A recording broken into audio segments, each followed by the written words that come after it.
Until now, we've been applying the z-score formula just to individual raw scores. And we've been doing that in order to take a raw score and convert that raw score to z. But another thing that can happen is we can take an entire distribution of raw scores and we can convert all of these to another distribution of z-scores or standardized scores. And so I'm going to walk you through how you would do that. So the first thing that we would need to do is we're going to have to determine these two values that are key to filling out this formula. We're going to have to determine the mean, which is equals to the sum of all of our raw scores over the number of raw scores. And then we're going to need to have the standard deviation.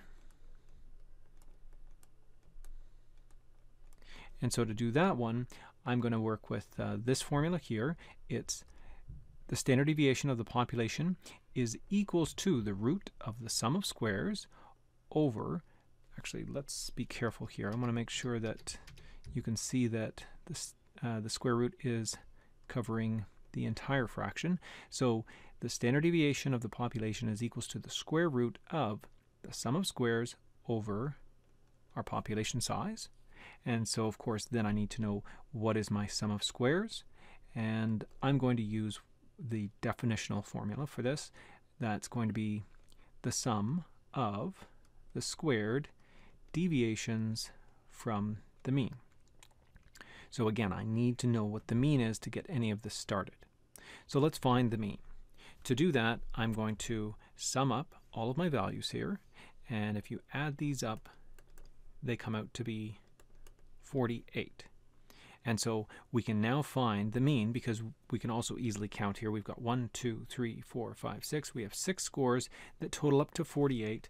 And so my mean is going to be the sum of x over n, which is 48 over 6. And that gives me a mean of 8. Now we can get to work on the sum of squares. And to find the sum of squares, I need to focus first of all on the brackets. So I've got brackets here, I've got addition, that's what summation is. I've got subtraction inside of the brackets, but it's inside the brackets, so it'll still come first. And then I've got an exponent. Brackets come first in my order of operations. Brackets first, then exponents, division, multiplication, addition, subtraction. So inside the brackets are my deviations from the mean. So that means I take each one of my raw scores, like 2 for my first raw score, and then I subtract the mean. We just figured out that that's 8, so it's going to be 2 minus 8 equals to negative 6. Now I'm going to do that for each one of these, and I guess I will, actually let's get rid of this stuff here.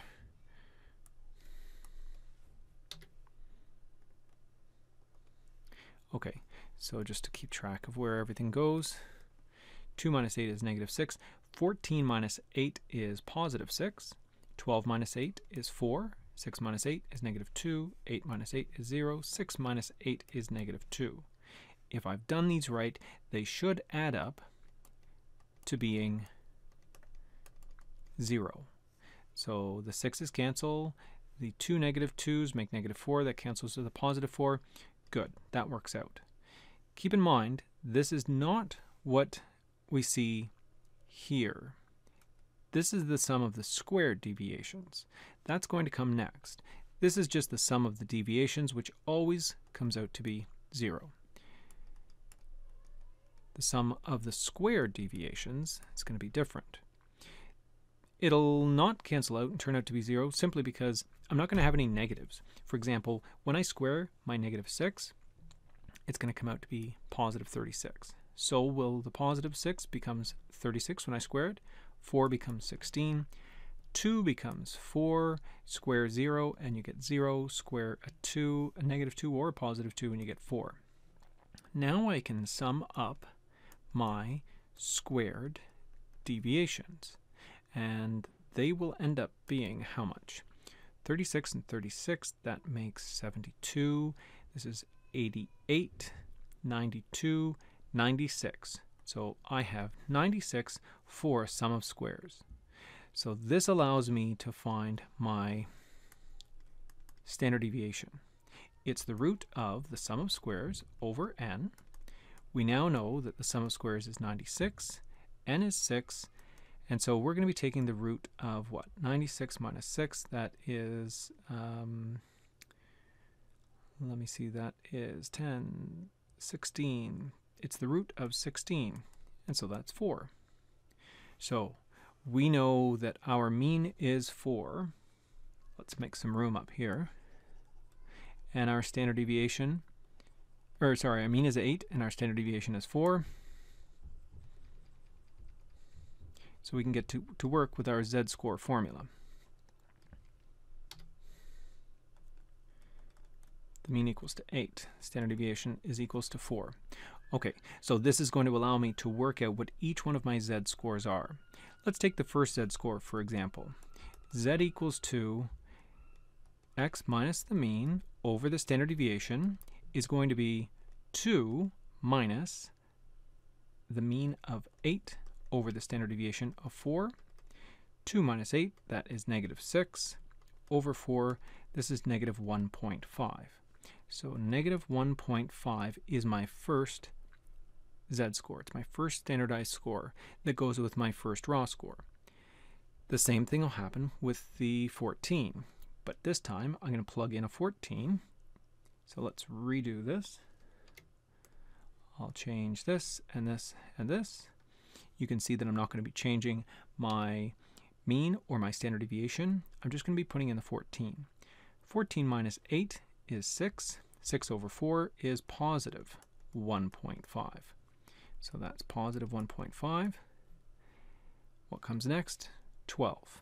So again, I'll just replace that in the formula. And so I'm going to have 12 minus 8, that's 4. 4 over 4 is 1. So that's going to be positive 1.0. You could just write it as 1. You don't have to write 1.0. You don't have to put the positive. I'm just trying to be very clear here. 6 will be the next one. And so I'll put the 6 in. So 6 minus 8, that's going to give me negative 2. Negative 2 over 4 is negative 0.5. And then I have, I also have a 6 down here. You'll see at the very end, that's going to end up giving me the same result because I'm going to be putting in the same numbers. So I just have to do this 8. So let's substitute in the 8 and see what we get. Oh, well, this will be easy. 8 minus 8, that's 0. 0 divided by anything is 0, and so our z-score there is 0. So what we now have is a new distribution of scores that we worked out given our raw distribution of scores. So this is a distribution of raw scores, and over here we have a distribution of z-scores or standardized scores. We don't just have one of them, we don't just have a couple of them, we have the entire distribution. If you have the entire distribution, you can quickly make a check to see if you've done everything correctly. With an entire distribution of standard scores, they will also add up, if you add up all of your z-scores, to 0. So let's see. Negative 1.5 cancels with positive 1.5. That's true. And then our 1 will cancel with the two negative 0.5s. And so yes, we do have a sum of z equals to 0. That's a quick check you can do to make sure that when you've done an entire distribution, it has to be the entire thing, not just one or two of them. We have an entire distribution that's set up properly as standard scores.